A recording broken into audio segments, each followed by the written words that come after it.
Hi everybody, welcome back to Tashi's World of Books and welcome to a specific book recommendation video.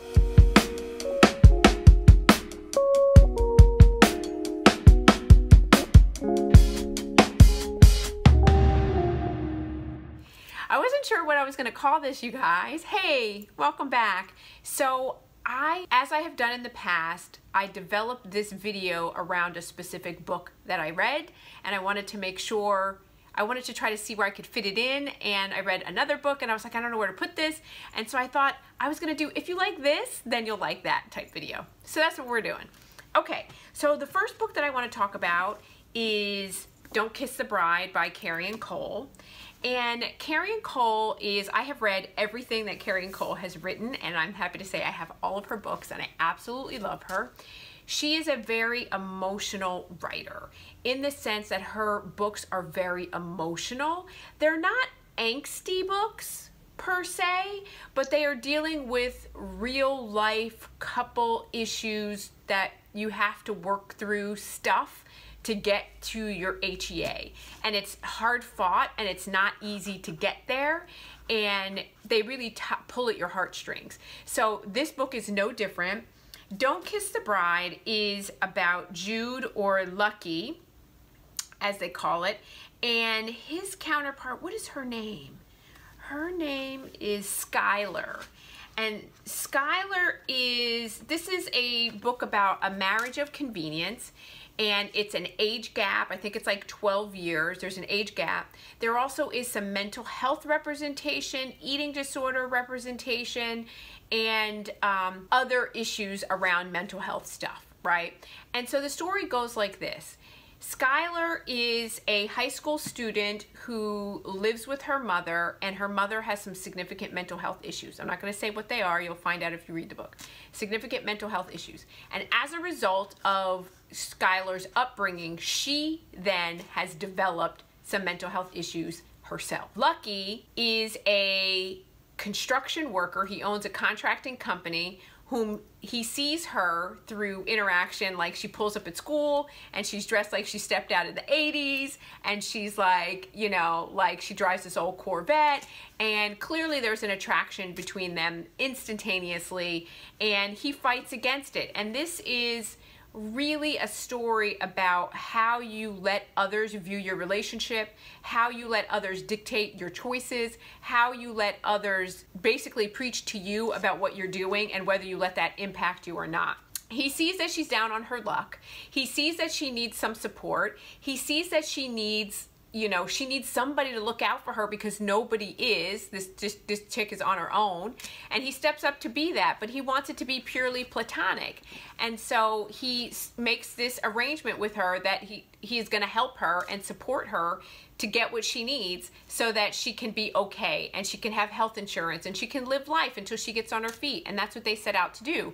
And things don't always work out that way. And this is emotional, it's heart-wrenching, it's frustrating, it's, you know, whenever you have marriage of convenience, and it's always the same, right? Somebody catches feelings, the other person is fighting against it, you never know what's real and what's not real, and you got to keep reminding yourself that this is only fake and we're not really together. And so there's a lot that goes on in this book, but this is a 5 out of 5 star. Carian writes some chunkers, so it's a chunker for sure. I think that you will not be disappointed. I think you will really appreciate it and really like it, much the same way that you like any of her other books. And I also like that she brings cameos in from other books and other series. So from the Asher and Embers series, we got to see Asher. Asher did a cameo here, so we got to hear about, and it takes place after the Asher and Ember series, as well as after Tied and Torn. So you get to see what's going on with those characters as well. So that's really cool. So that's where it happens in the timeline. So if you like Don't Kiss the Bride, then I think you're also going to like No Tomorrow by Carian. And this one is like a punch to the gut. Like, this is intense for sure. And it's been a while since I've read this. But this is, again, about mental illness, as well as it spans, like, this story spans over, God, like, I think 20 years or something like that. It takes a long time for this story to get going. And it's about a homeless musician. I believe his name is Blue, if I remember correctly. So somebody correct me if I'm wrong, but I believe his name is Blue and her name is Piper. And he is a homeless musician. They meet in the park because he plays in the park. And she is an isolated girl and doesn't have a lot of friends and has had some stuff go on in her life and is like really trying to figure out life on life's terms. And she meets this musician. He sweeps her off her feet, and they develop this relationship and this connection. But there are some significant issues that need to be worked through, and there's unnecessary time that goes by. And it just is gut-wrenching in terms of their relationship, but also what the test of time will do. And when you truly love someone, like what you will go through and what you will do to hang in there with them, to support them, to encourage them, regardless of distance and space and time. And for something happens between them, and as a result, they lose track of one another. And one day she's sitting in the car and she hears him on the radio, and she hears the song and she knows that it's him. And things just develop, and it's just so good. And I think that these two guys are cut from the same cloth. They're really good guys that really want to do the right thing, but struggle in many different ways. And this one, it is the hero that's struggling with mental illness, and over here it's really the heroine that struggles with mental illness. But both of these books are equally good for different reasons, and I think if you like this, you'll like that, and if you like that, you'll like this, and you should go and check them out for sure, because they will not disappoint.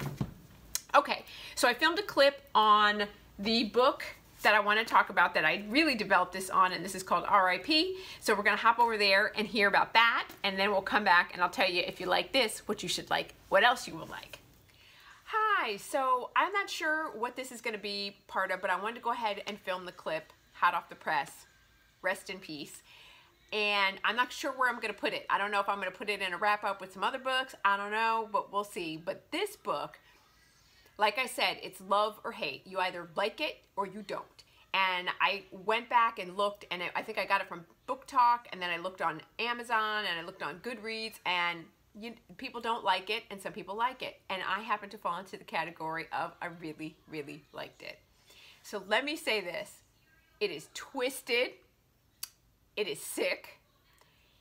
And it is like, imagine if you took, and I tried to think about what this book is. Imagine if you took Whispers in the Dark by LeTeisha Newton and mixed it with Forbidden by Susan, whatever her name is, Forbidden, that writes, I think it's like, I can't remember her name, but Forbidden, and then like mixed it with like the Addams Family. And mixed it with like the Addams Family, or like mixed it with Hale, right? And put it all together, and this is what you got. So there are trigger warnings. So check out the trigger warnings. I gave this a 5 out of 5 star. In my little twisted brain, I liked it. You must read it in its entirety. You cannot read 20% of this book and then DNF it and go, it's not for me. Of course it's not, because in the beginning of the book, you're just like, what the hell is going on here? What is going on? This is craziness. But if you stick with it, if you hang in there, it all comes together, and I am personally okay with how it came together. Don't judge me. Don't come for me. Don't judge me. I'm telling you, we all have different likes. We all like different things, and that's cool, and I'm okay with it. I'm not coming for you. Don't come for me. And I know you guys won't, because you guys are amazing. Anyway, so what is this about? This is about a family. So there is lots of mental illness representation in here, and the main characters in here, especially the female characters, the mom, has schizoaffective disorder. For those of you who don't know, schizoaffective disorder is a psychotic disorder in which you have delusions and hallucinations. You might see things that other people don't see. You might hear things that other people don't hear. And there's a general oddity to your presentation. And it's like a mixed bag of a presentation. You have some mood disturbances, so you might have anxiety. You might have depression. on top of this hallucination and delusion and this sort of oddity of thinking. What really differentiates schizoaffective disorder from schizophrenia is that schizophrenia is much more of a disorganized presentation, where you see the homeless person on the street and they're talking to themselves and they don't know if they're in this world or in another world. Their reality is really distorted and really just a mess. And they're not able to function on a day-to-day basis, and they're not able to maintain their activities of daily living, taking showers, eating, they're demonstrating grave disability. They can't care for themselves. They're not providing food, clothing, or shelter for themselves, okay? Whereas somebody who has schizoaffective disorder, they're able to do those things. They're able to, for the most part, take showers, go grocery shopping, prepare meals. They just are the odd bird. They might be like the odd cat lady that's on the end of the block, and they might mutter to themselves. They might do weird, strange things. They might have weird, strange things hanging outside their house, and everybody is like, that chick is woo. But they're still managing. That's schizoaffective disorder. Okay, so in this book, the mom has schizoaffective disorder, and for whatever reason, I think they're trying to insinuate for religious reasons, they do not medicate her. And so as you have a mental illness like that's particularly a psychotic disorder like this, if you are not medicated, you are going to progressively get worse over time. And that is exactly what happened. She progressively gets worse over time. So the book takes place, and they outline a time frame, and you get to hear from the different POVs from the 4 family members. You hear from the mom, you hear from the dad, and you hear from the 2 kids. And in the beginning, the relationship between the mom and the dad, when they have just Malachi, is decent and it's okay. And she's not as deranged as she becomes because she just gets worse. And one day, she then has the daughter, and the daughter's name is Adrielle. And when she has Adrielle, for whatever reason, her mental health deteriorates significantly. But her husband, Micah, contributes that to that she's been given a vision, because she's been told that and they also own a mortuary. They own a mortuary, and that's what they do. So these children are raised around death all the time because they do embalming, they care for the bodies, they do all of this stuff. So one day when the mother is taking care and preparing one of the bodies, a voice comes to her and tells her that this dude is a bad guy. And she starts to get premonitions about guys that have done evil, disgusting, despicable things to people. And they believe that they have to become crusaders to rid the world of this evil. The thing that's strange about it is that the voices that told her this, they check it out, and in fact, the person that they say is a bad person really truly is a bad person and has done bad things. So this then begins their spree of murderous rampage. So the mom and dad take out bad people that have done bad things. They also then bring the children into this. So if that's not bad enough, on top of that, there is abuse, there is neglect. There's a lot of things that go down in this book that one party feels like it's mutual, other parties don't necessarily feel like that. So it is a complicated tale that you must read from start to finish about mental illness, about serial killers, about revenge, about taboo subjects, about love, about hate, about connectedness and closeness and feeling conflicted. There's a lot that goes into this. I like Charity B's writing. I liked the story. You feel conflicted about liking the story. It's not about serial killers just doing serial killer things. That sounds kind of twisted. But it's about, when you hear the victims, you're just like, you deserve that. Like, you're a horrible human being. But there's so much other stuff that goes down in here that it just is, it's so complicated, but it's really, really good. So I have to say that I went on Charity B's website, and she writes psychological, suspenseful, taboo, dark romances. I think she has one that she says this is not a romance, like, so don't get it twisted. There's no HEA. And this, I'm going to say, suspense, horror, psychological, taboo, dark romance, for sure. And I loved it. So I got a couple of her other books because I want to see what she's doing. So I'm going to bring you some more stuff that she's done. So I don't know. You guys wanted me to tell you what I thought, and I am happy that I read it. I'm glad that I did it, and I still am thinking about it. It took me, I read it in like half a day. I'm still thinking about what went down in here, and that's okay. I'm cool with it. And it just is, wow, on so many levels. So I suggest that you do it, but I suggest that you check out the trigger warnings. Know that it's not for the faint of heart. Know that you're going to read some stuff. You are going to read some stuff that you're just like, what in the heck just happened? There's non-consent. I'm not even saying there's dubious consent. There's no dubious. There's just non-consent. And then there's some other taboo stuff, and I don't want to tell too much because I don't want to give it away, but you're just going to be like, what in the heck? But if you stick with it to the end and see how it ends up, then come back and tell me what you think. You can't read 50% of this. You can't read 20% of this and then tell me, well, I didn't like it because it was twisted. But I'm telling you it's twisted. We're going to reestablish that. So know going in that it's some jacked up, twisted, non-consensual situations that go down in this book for sure. But then read it all, and then when you're done, tell me what you think after that. And then we can have a conversation, and then we can agree to disagree, or I can be like, see, I told you. Like, you just hang in there. So anyway, so that's all I got to say. We're going to jump to the next clip. I don't know what it's going to be because I'm not sure how I'm going to incorporate this into other things. I think it's going to be another book because we're going to do a weekly wrap-up, I think, but I don't know. We'll see. But I'll see you over there. Okay, so having said that about this book, and I think I mentioned in the clip that this book to me fell somewhere between Forbidden and Whispers in the Dark. So it's like, you know, like if it was like a nice little sandwich, like a little sandwich there, it would be this. And these are all in the same vein.